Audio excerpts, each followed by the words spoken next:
Ladies and gentlemen, welcome back to the channel. Today, I am with a special guest. I have the privilege of talking to a very special guest, and he is here on the channel. Big thank you to my grandfather for setting this all up.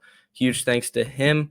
But many of you may know him as a former host of 94.1 WIP or a sideline reporter for the Eagles. He has broadcasted over 8,000 TV programs, which is a record, and he is an Emmy Award winner. So let's welcome to the show Howard Eskin. How are you doing today, Howard? I'm great, but it's 8,000 radio shows. If I did 8,000 TV shows, I'd be 90 years old. But that's all right. If you combine TV with the radio, it's probably over 10,000. But the radio shows were 8,000.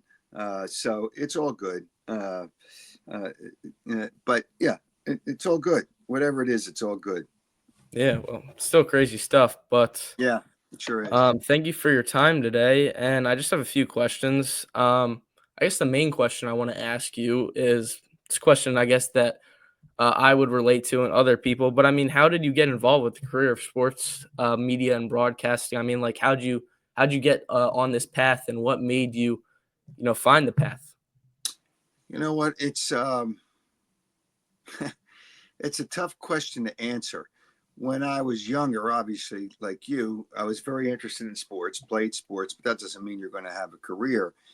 And I decided that I wanted to get into sports, and I decided I would do anything.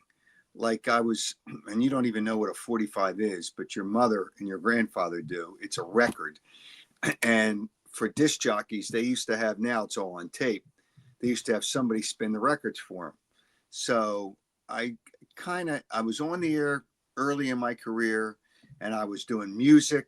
I was doing anything you can think of, running the controls for people. But I didn't care because I got into radio, and I always had a vision that I wanted to do sports.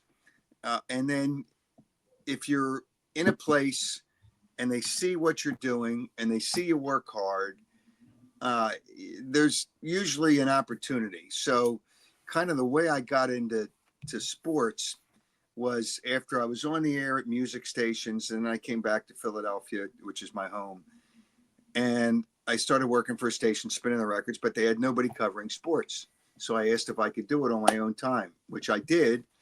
That kind of led to people seeing me, and then it led to opportunities of people asking me uh, to do things in the sports area. I didn't care what I got paid.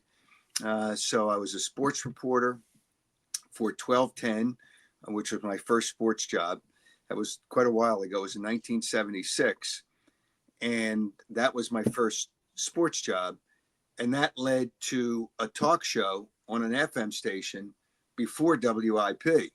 So you kind of work your way up. I didn't care what I got paid. I didn't care what I did, as long as I was in a radio station and people saw how I worked. If you work hard and you do things, things will happen. And that's what people have to understand. It's responsibility and hard work. And that's what I did. And I just pushed, and it was crazy, the different things that I did, but I did everything pretty much in radio. And then I got to sports in 76, and then I never left it. And then I got to into radio and TV in 1982, and then did the first sports show, talk show at WIP in 86, when the general manager wanted to start a sports talk station. So I did that, and one thing led to another, and then TV, and it just all kind of came together. But hard work and responsibility are the two things. But I had that vision when I first started, to really answer the gist of your question. I had that vision, and I just kept on working towards it. Yeah.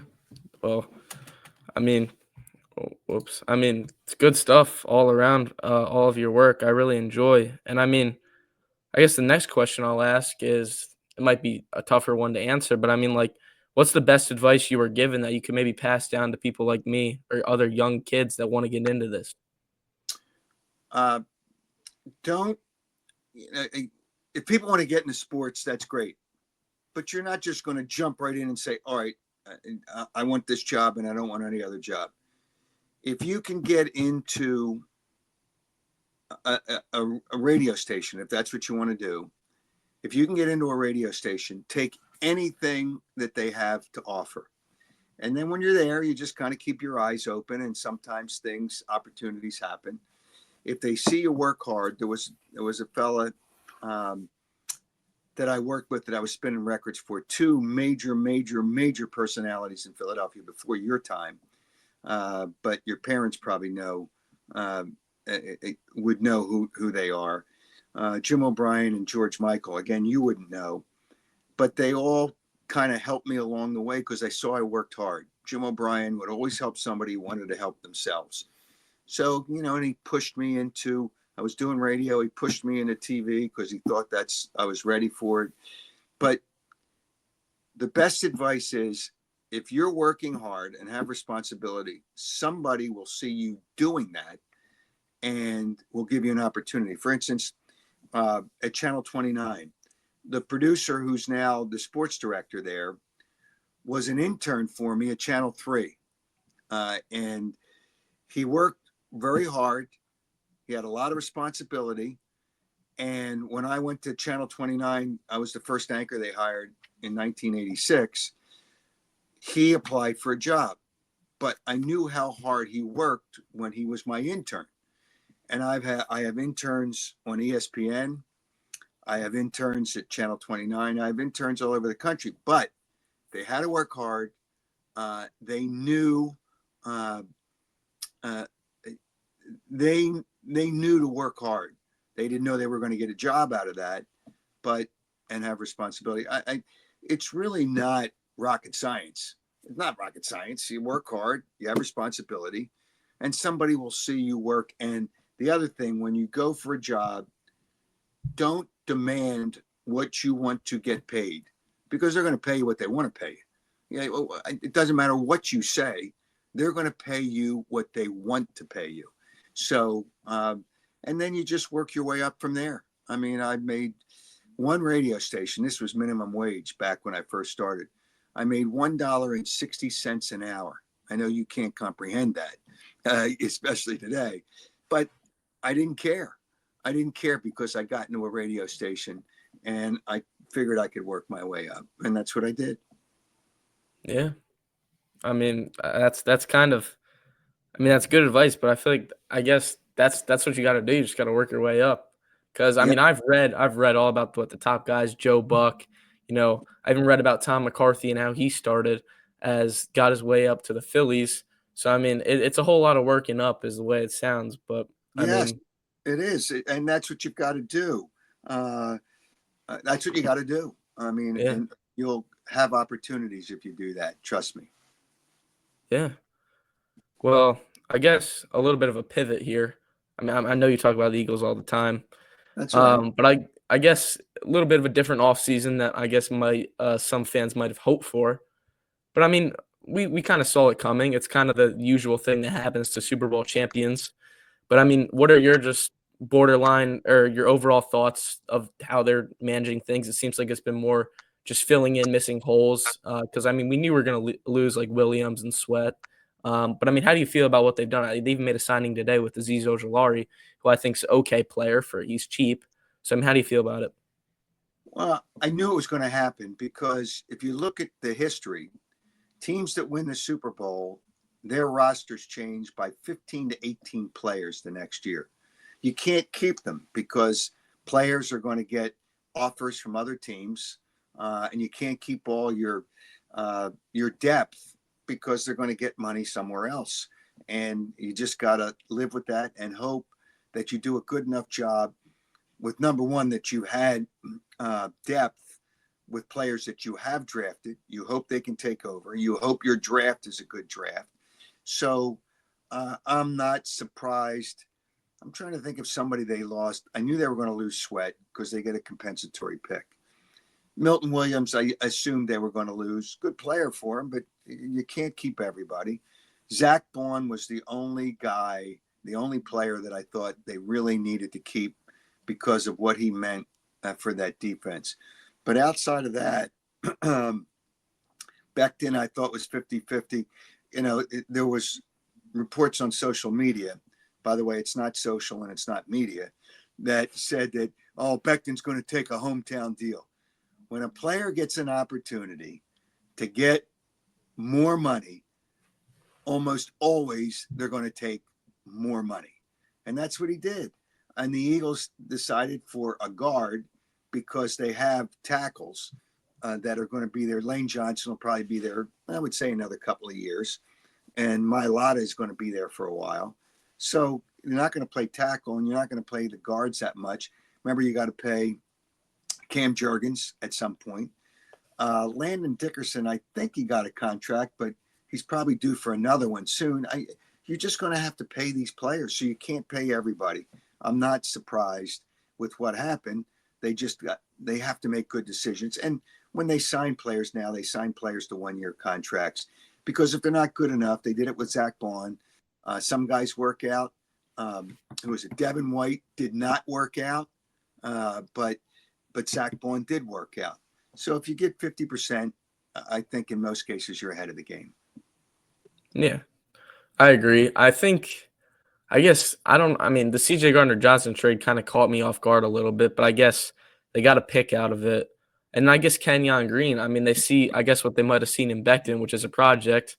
And I guess that's something that Jeff Stoutland can definitely take on because he did it with Mailata, who didn't even touch a football before he got drafted. And, I mean, he's done it with all the guys pretty much on the O-line. So I guess that's what they saw there. Well, CJ Gardner Johnson is an interesting guy, and he did a good job for him, but I think they were worried that he could be injury prone. He's kind of a loose cannon at times, but they had him pretty much under control for the year. So that was not a problem. But they got a guard in exchange along with the pick. And at that point, they obviously knew that they were going to lose Becton. So losing Becton, so you get another player with depth that you have a chance for that was he was a former first-round pick. So you just hope that he can develop.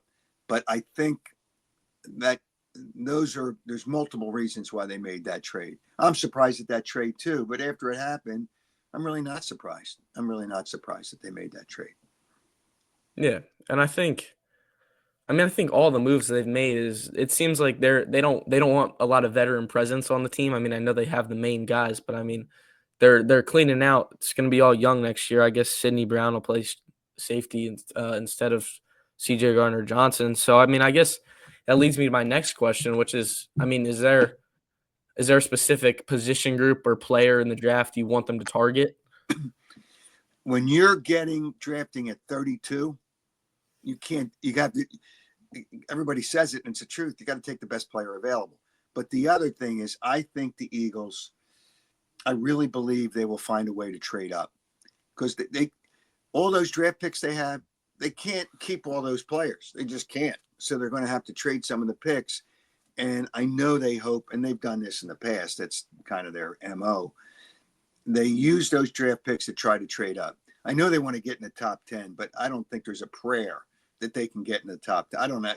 How do you get from 32 into the top 10? You got to trade so many picks, and they don't have players they can trade. Dallas Goedert, who they may trade, doesn't have that kind of value because he's on the last year of his contract. So, no, there's really no specific. You always want offensive and defensive line, but you really got to take the best player available. I think that's really what it comes down to. Yeah, I mean, best player available, and then I mean, assuming there's a decent defensive back on the board, I'd be okay with just considering we don't have a ton of depth there. I mean, considering we lost Bradbury, Slay, and Rogers. I mean, the defensive line, I feel like we've always somewhat drafted, at least in the past few years. But I mean, it'll be interesting to see what they do. I'm not. I know it's like the main thing to say, but I mean, I trust Howie Roseman. He's gained the trust of Eagles fans. But I mean, I'm not too worried about the Eagles going into next year. I think they can definitely go back to back. I mean, I know that's what everybody wants, but that's hard to do. That's yeah. hard to do. It's hard enough to get there, let alone go back to back. But they do have some young players in the secondary that they have drafted. So they have some players. there. They knew Slay. I think they knew this was Slay's last year. Uh, Isaiah Rodgers. I hate to see him go, but you can't pay him what Minnesota paid him. And who's the other? Uh, who's the other other than C.J. Gardner Johnson? Did they lose another defensive back? I'm trying to. Bradbury, but Oh, he wasn't. right. Well, they didn't lose Yeah, him because they never had him. He wasn't there yeah, the he whole wasn't year. playing. Yeah. So you knew you were going to lose Bradbury and Slay, and Bradbury wasn't going to. I'm surprised he was even there last year, but I guess they had to keep him. Otherwise, their cap hit would have been bad. But no, it just no, I'm not surprised. And they do have some young, and they're going to draft more. But again, they have plenty of rounds to draft those players, and you're going to be able to get secondary in the second and third round. So I'm not concerned that they're going to. Now, those players have to be good, but you're going to be able to get those players. Yeah. I mean, I guess also, I mean, do you think they overpaid Zach Bond, or do you think that was appropriate for him? Well, they don't want to pay a linebacker that much, but they had to keep him. They had to find a way to keep him. They offered him 15 million. He didn't want it, so he got 17 million. It's okay. I mean, you find a way to even it out.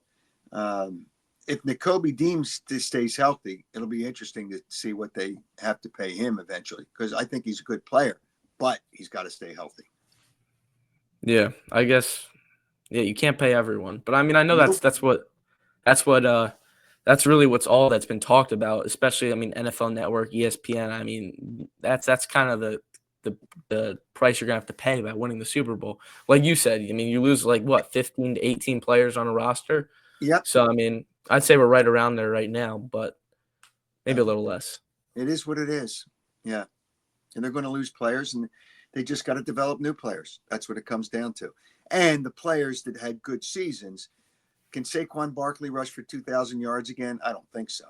I mean, as good as he is, I mean, he's had so many carries. I can't believe he had that many carries, but that's physically very difficult for a running back. But well, he doesn't get hit a lot, but he's still, if he's carrying the ball that much, that's still a lot of wear and tear on your body. But is he going to have as good a year? And Jalen Hurts, I don't know that he had a great year because he didn't have to pass that much with Saquon Barkley. And by throwing less passes, which is what the Eagles want to do with him by running Saquon Barkley, there's less chance for turnovers.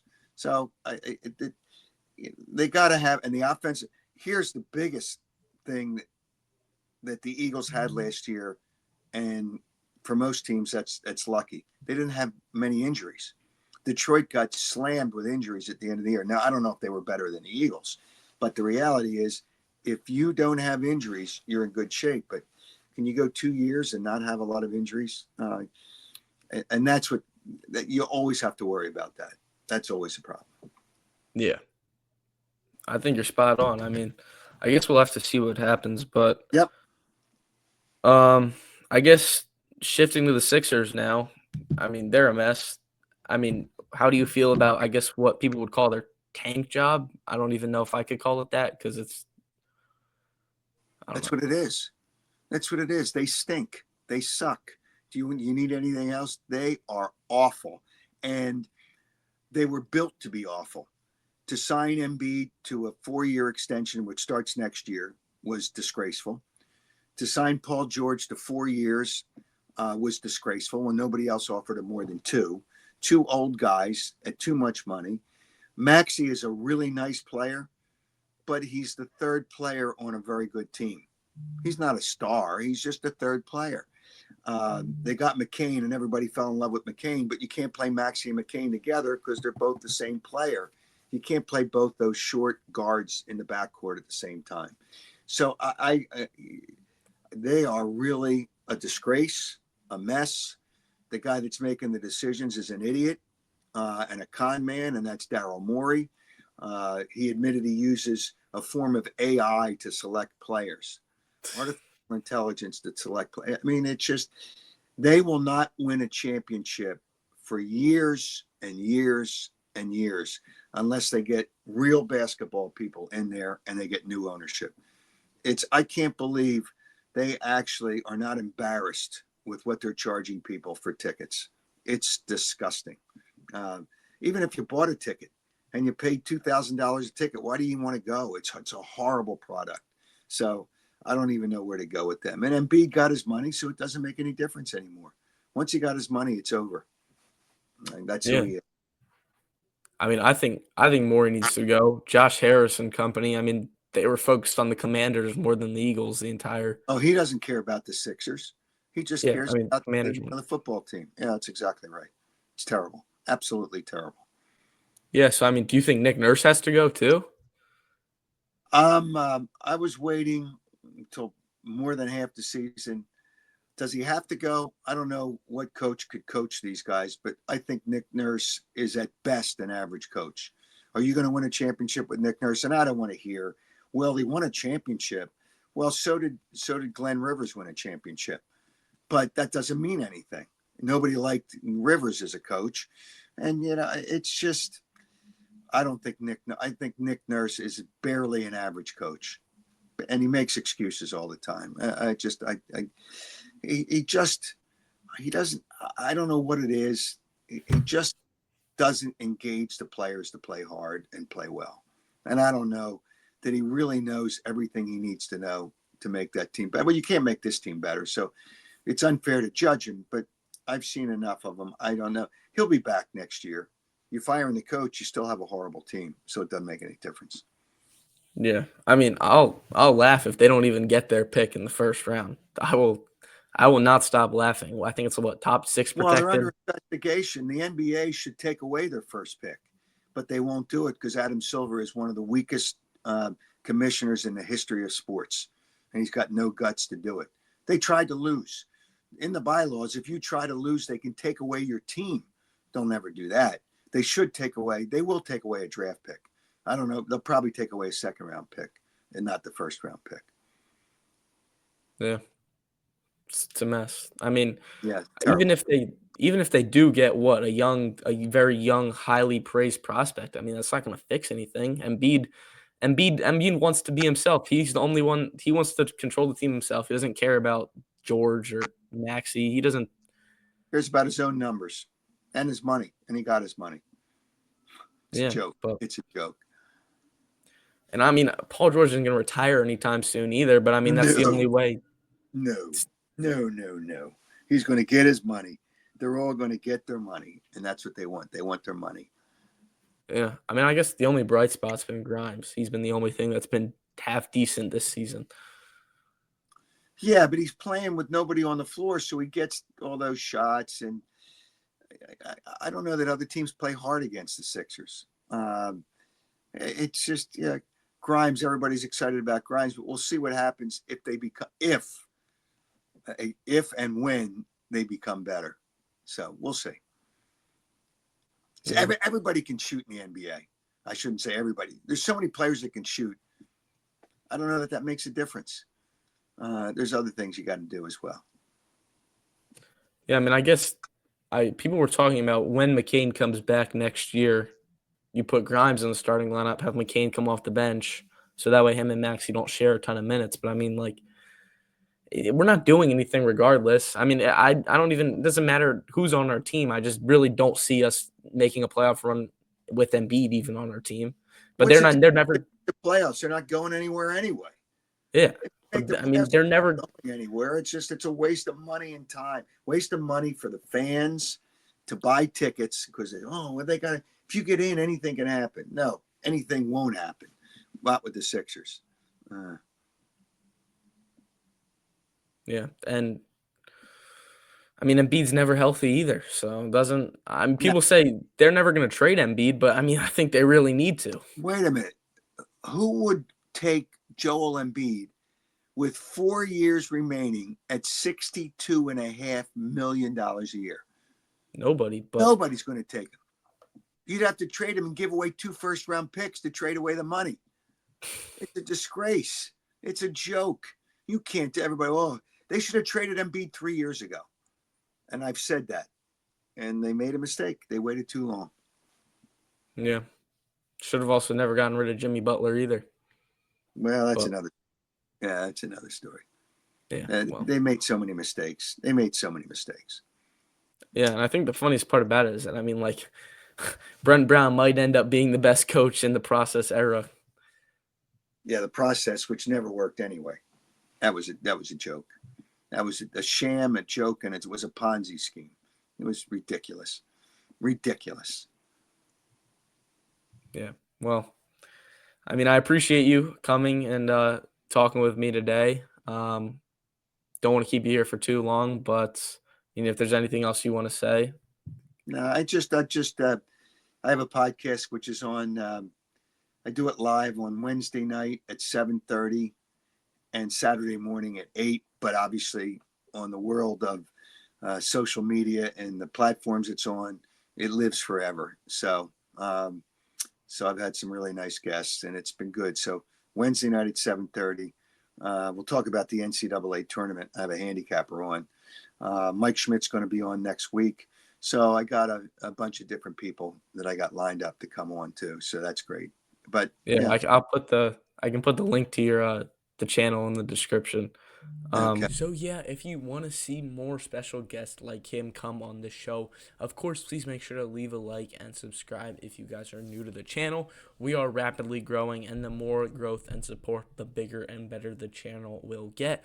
But here is his channel where he does his podcast. It is every Wednesday and Saturday. So be on the lookout for that. Definitely go check it out. He has a ton of special guests that are very cool. Mike Garofalo, Warren Sapp.